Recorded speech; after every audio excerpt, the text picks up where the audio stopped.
I'm Claire Richardson. Welcome. We begin with chaotic scenes in Gaza, where thousands of Palestinians rushed to receive aid from a new center backed by Israel and the United States.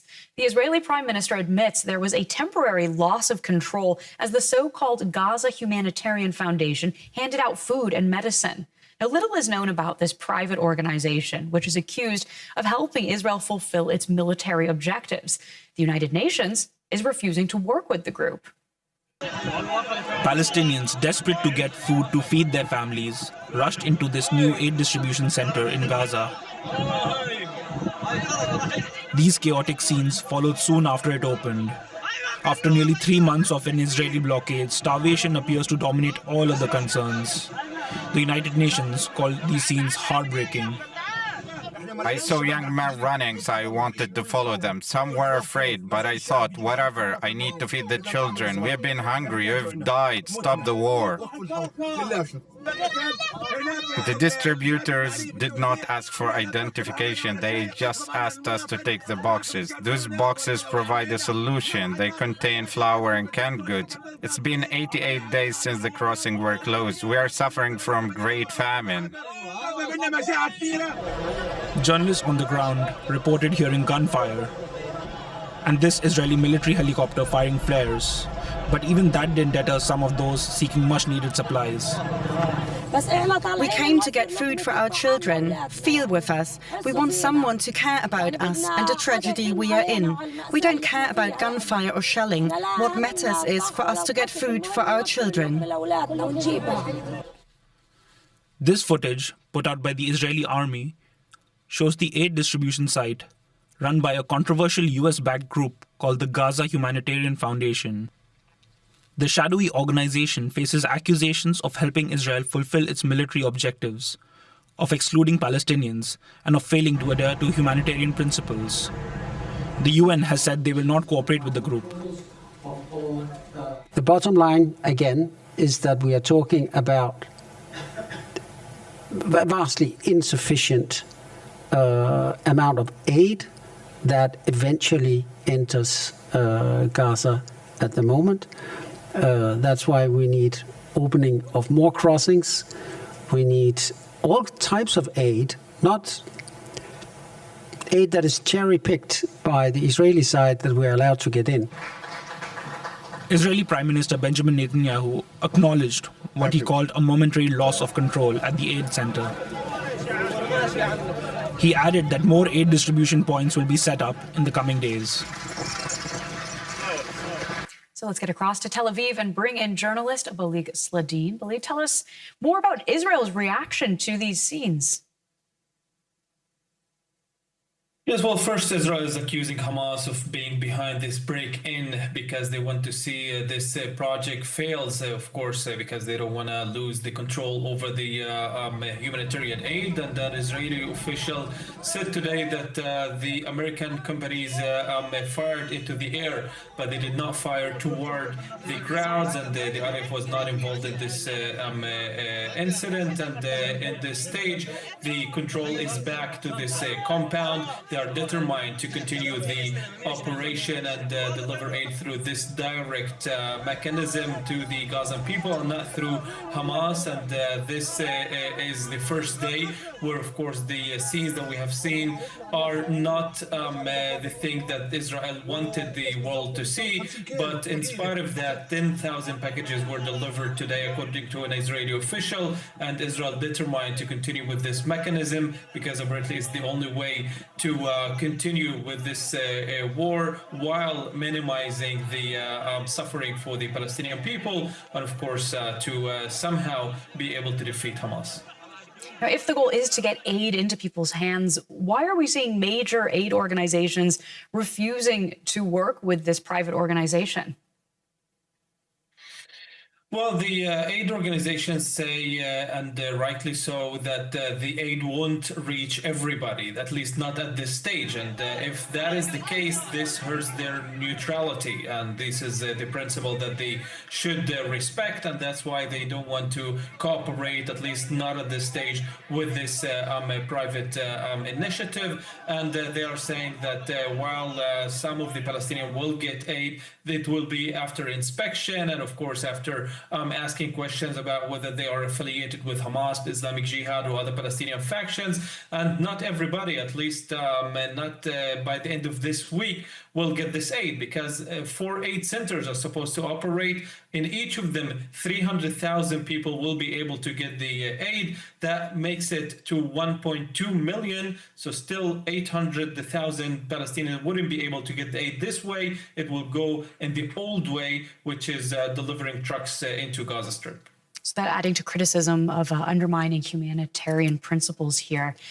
Does this all now mean that the United Nations is now fully sidelined in Gaza, and that the Gaza Humanitarian Foundation will be the one handling aid distribution inside the Strip for the foreseeable future?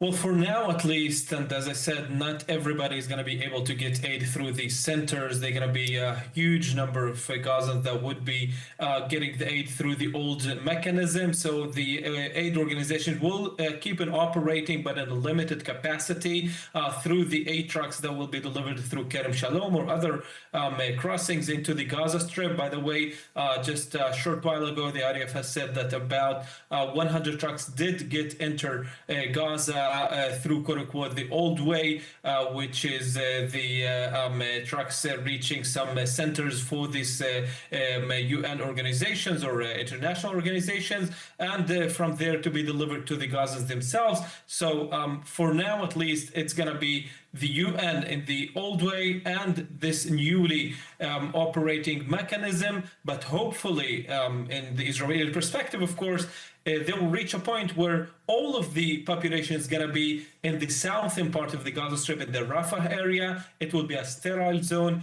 without any of Hamas's presence, and this way aid could be flown limitlessly and directly to the people without Hamas's involvement. Journalist Balig Sladeen, thank you so much for that update. Thank you. I'd like to welcome Bill Deere now, the Director of the Washington Representative Office of UNRWA, the UN Agency for Palestinian Refugees. He joins us from Washington, D.C. Welcome to you. We've been showing these chaotic and quite desperate scenes from Gaza of people trying to get aid. What runs through your mind when you see these images?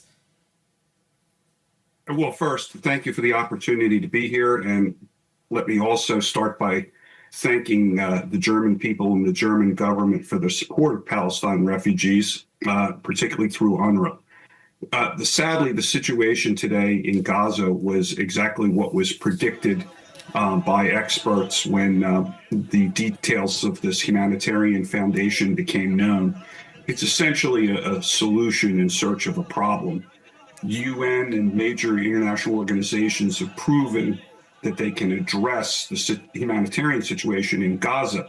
In fact, before the Israeli government clamped down on the entry of humanitarian aid, we were actually starting to make some progress toward addressing the terrible situation there. Analysts have been asking questions about this methodology for distributing aid, for lack of a better word. First, the locations. Are the locations being set up to really help those who are hungry, or are they being set up in part to drive people to the south, to an increasingly narrower part of the Gaza Strip? Second is vetting. Will everybody get food, or will the people who get the food be only those who have been approved by some sort of Israeli vetting system? This is why the UN declined to participate in this humanitarian foundation. It's why major international organizations joined us in declining it. And it's why the senior leadership of this humanitarian foundation resigned over the weekend. Right. Can I just... Yeah. Can I just put something to you? Sure. Israel argues, though, that this new aid distribution organisation is needed to avoid Hamas looting and stealing aid. And it says UNRWA, which is your organisation, has been infiltrated by Hamas. What's your response to that? Certainly, because you get to the heart of this fiction that you need this solution in search of a problem. Recall Ambassador David Satterfield of the United States repeatedly heard these complaints about Hamas taking supplies from the United Nations and using them for their own benefit. And consistently, Ambassador Satterfield has said, prove it. And what these Netanyahu government is very good at is making accusations, but not providing the information or evidence to, substantiate their claims. Right. And, once again, we're in another situation where they say this, but when you ask them to prove it, crickets chirp. I want to ask you, earlier you were talking about why UNRWA and other bodies are not going to work with this new aid distribution organisation. If UNRWA continues to be sidelined, though, when it comes to giving out aid to Gaza, why shouldn't it work with this organisation? Because arguably people in Gaza don't care where the aid is coming from as long as they get it. Well, you can never go wrong, my friend, quoting the Secretary General of the UN when you work for the UN. And he put it most succinctly today. The United Nations and its agencies, UNRWA, the World Food Program, the World Health Organization, UNICEF, we have the location distribution network, not 1, 2, or 3. We have 400 distribution points. We have the network. We have the expertise. We have the supplies ready to go, and we have the community acceptance.